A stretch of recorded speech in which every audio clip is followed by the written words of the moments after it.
Hey everybody, this is Rydo, and today we're looking at Death's Hangover. This is a 2017 game from Retro Army Limited.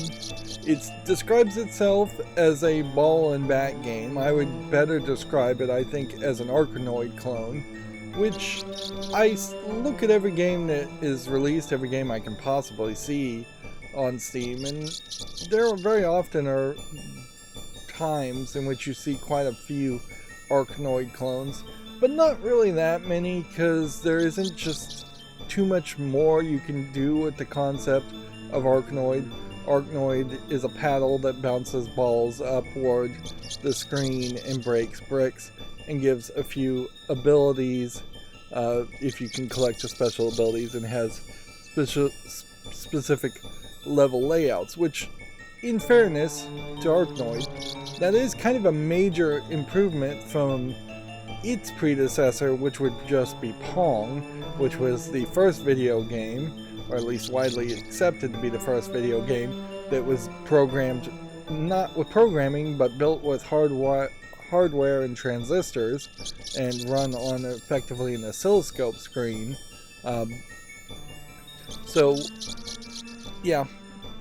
It's come quite a long way now that we have potentially human characters and a story around an Arkanoid game. But even at that, that's kind of necessary. Almost every other game you would play has some kind of human element to it. Most games you're controlling a human directly, or you're controlling something that's humanoid, whether it's a robot or not. So to just arguably control a paddle is a little off-putting.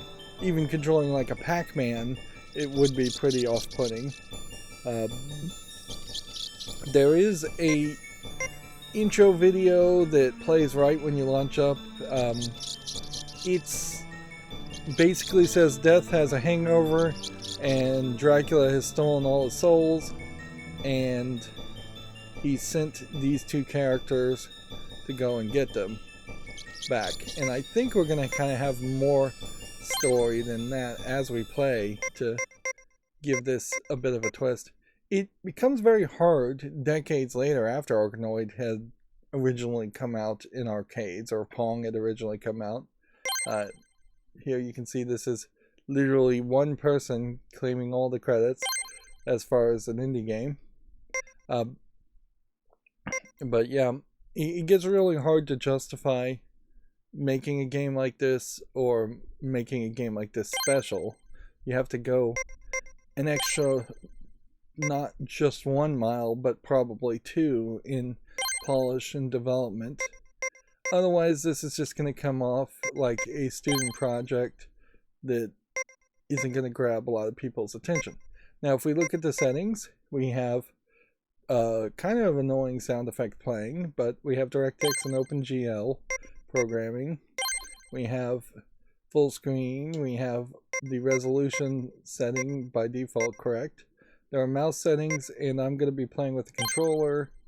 And interestingly, you have a way of testing your controller here, so you can get the bat speed and thumbstick dead zone exactly perfectly.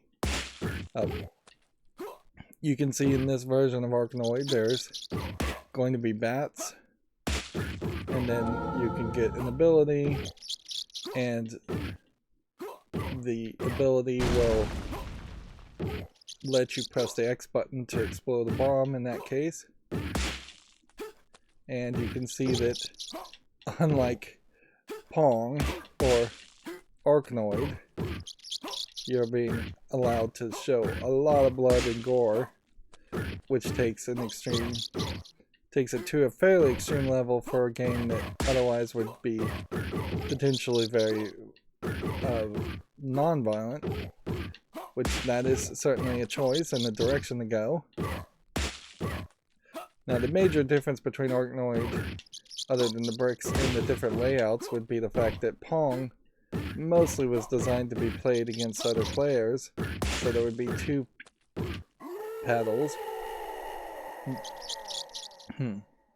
we can see in the right on the screen we have lives and we have souls and keys. We have best score. You can see you can't just sit there and do nothing. So, yeah.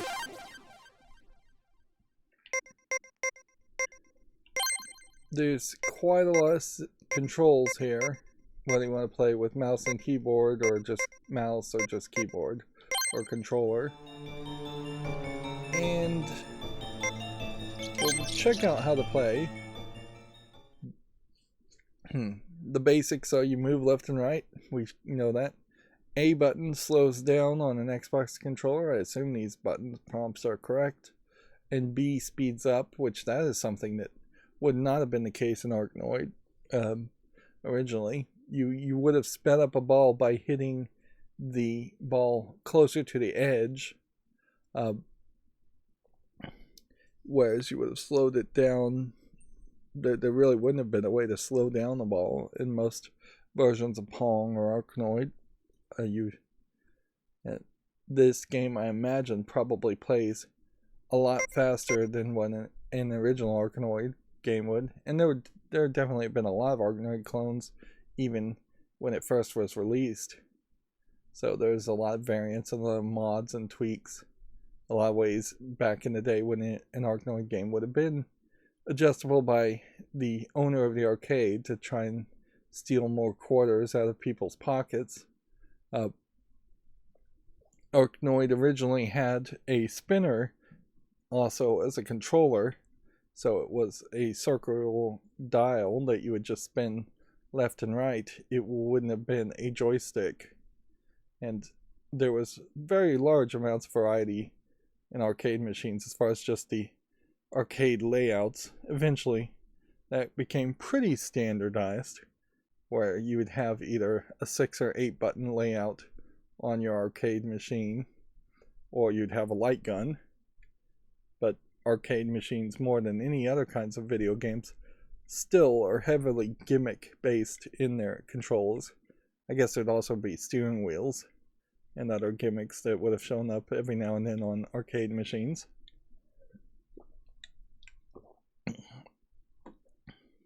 There is a weirdness, certainly, to trying to play any kind of arcade or Arkanoid game, Arkanoid clone, as far as just you wouldn't want to go forever probably playing this game.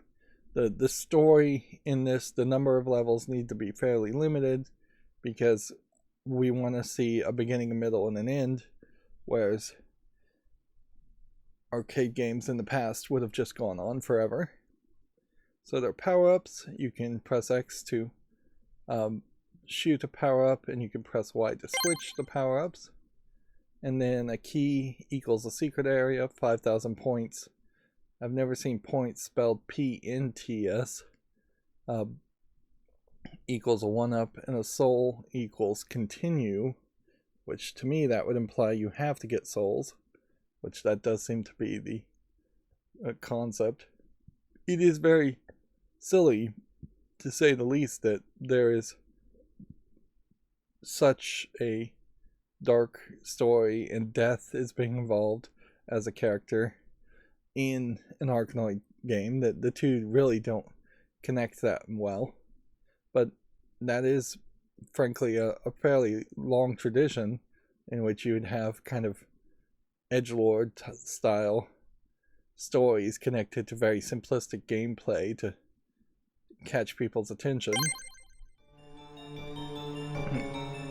And I will just throw it out there, it is, I'm not 100% certain that this blonde character on the left is supposed to be a female, while the character on the right is supposed to be a female. They both kind of present as female to me, but with the long hair they could just be kind of Nordic, because they are depicted in that kind of Nordic dress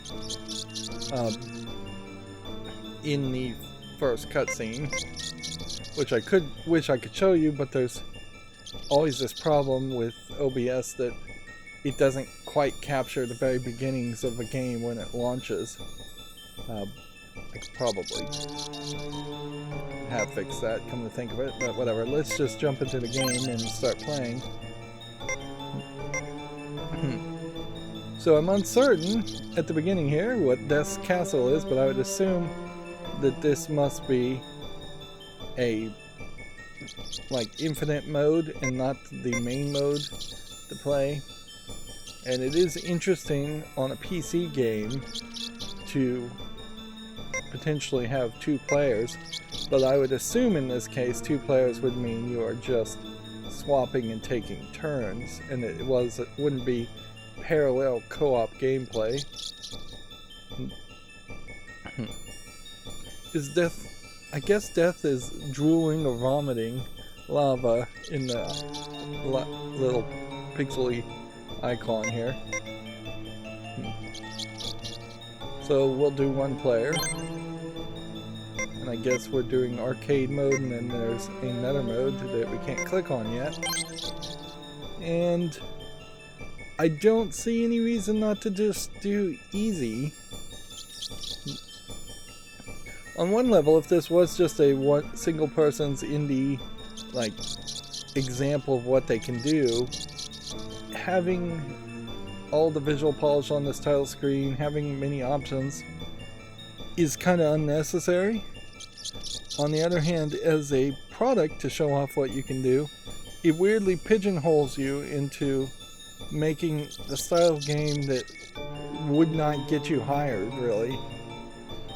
If you wanted to show off your ability to make a game, you would want to make either a shooter, a kind of medium effort first-person shooter, third-person shooter, because that's 90% of what the jobs are out there. So I'd almost have to assume that this is part passion project.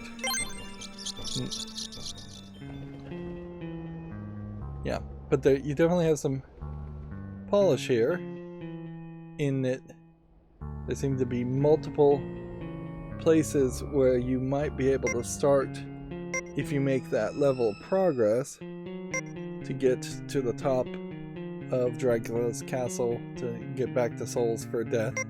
This is very Castlevania inspired, I would say. And there you can see the 2 characters in their more Nordic headgear. So we have to start at the basement. I'm alive again, time to fight evil. Yeah. It definitely feels like they're female presenting characters. But it's weird that they flip... They look so different when they have the headgear on. I wonder why Death chose these bodies, though. Ah, I see what happened. I must have missed that when I was quickly skipping through the starting spot. So he's resurrected a couple of male Nordic warriors who were dead, which makes sense for Death, into female bodies. Look, Andy, boobies. He. So, I guess we probably are going to get a general idea of the level of comedy in this.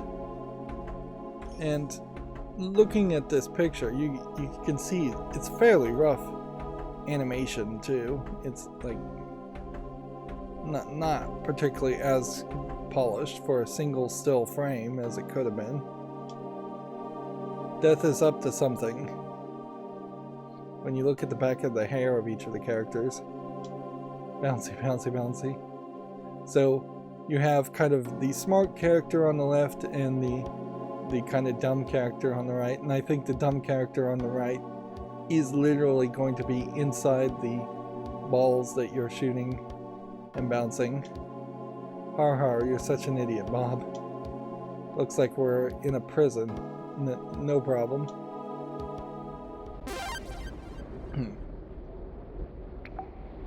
Breakout is another variant of an Arkanoid clone, and I call them Arkanoid clones because Arkanoid really won in the naming battle as far as the most popular name for ball and bat games.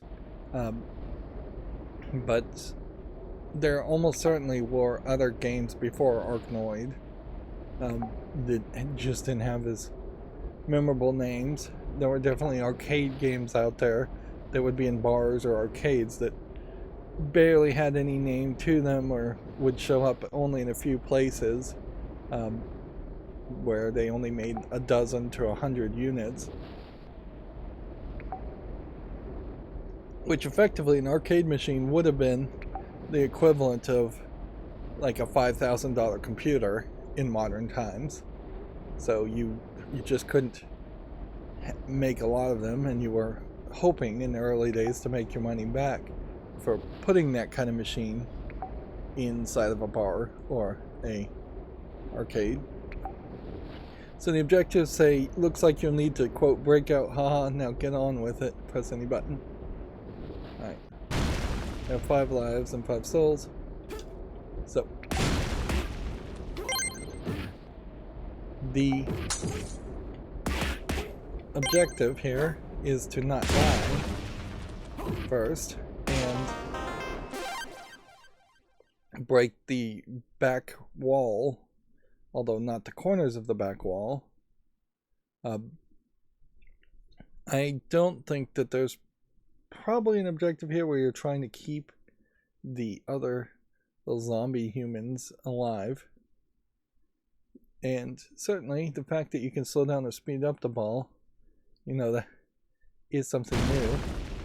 So let's see what happens if I try and slow it down. Wow, you can slow it down to an incredibly slow amount of time. And look how it, in that case, just sucked it in. Which, that definitely will help you. Noticeably, the resolution you would play a bat and ball game on originally would be 512 lines rotated. So it would be an analog signal.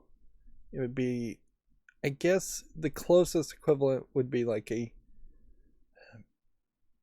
square 4:3 ratio of 480 640 pixels. Yeah. So I'm trying to remind myself the technology back then. The monitor should have been 640 pixels from the bottom of the screen to the top of the screen, or roughly the equivalent of that in an analog signal, whereas now the ratio at a 1080p screen, with it being widescreen, changes it quite a bit.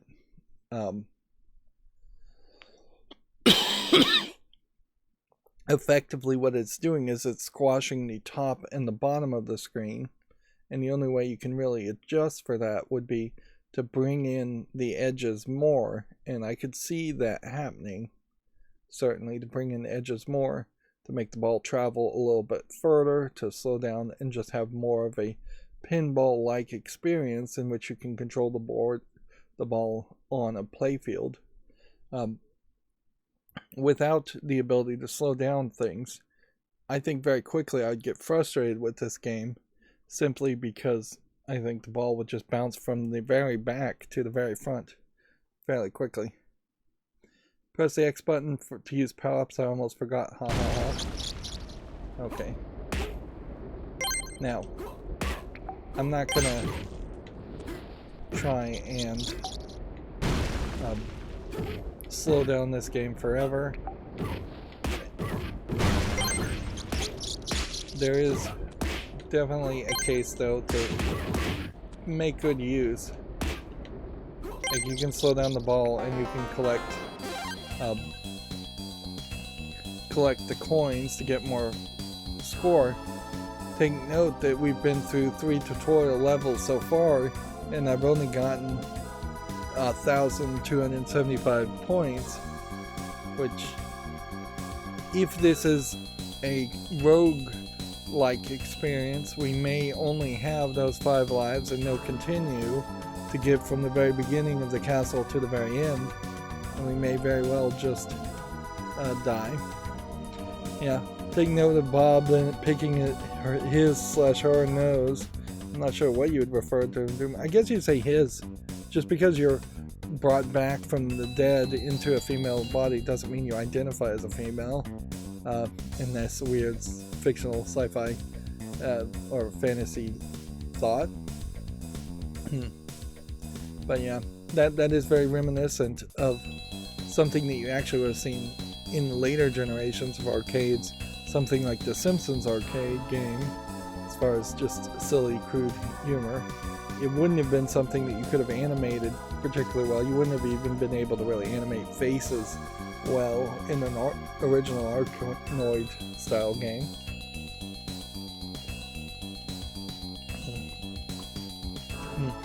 You actually found a loose soul. Better free it, bozos. So I guess you work your way to the back. Oh man.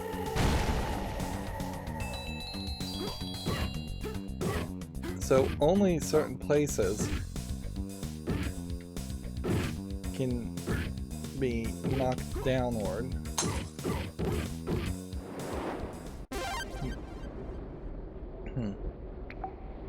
So we got one soul, but we missed the other. Interesting. So, and there's no way to choose to leave the level, which in some Arkanoid games you actually could choose to leave the level by going to doorways that would open on either side. Here it's just if the ball happens to get close to the back, it goes forward. You two are still alive? I mean, of course you are. For two dead men, anyway. So.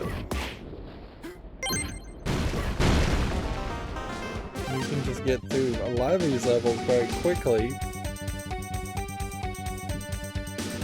But now we are being given a twist. Which this is certainly the kind of variety you'd want to see in a modern game. What's that sound? That squeaking sound, orange bats, I hate them, kill them all. So now we cannot beat the level until we've defeated 15 bats.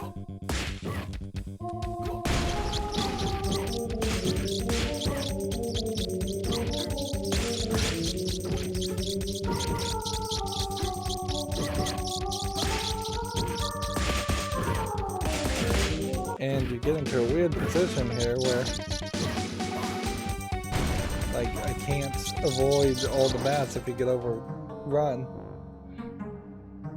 Har har, nothing can stop me. So that seems like that's the entire first section there. And I guess this is probably a good spot to end the episode. Yeah, I'm trying to do more of an experiment on making shorter episodes, perhaps making more episodes in the process. So that's going to be it for this recording. As always, I ask you to like, share, subscribe, comment, and watch every second of my videos. Thank you for watching. Have a good evening.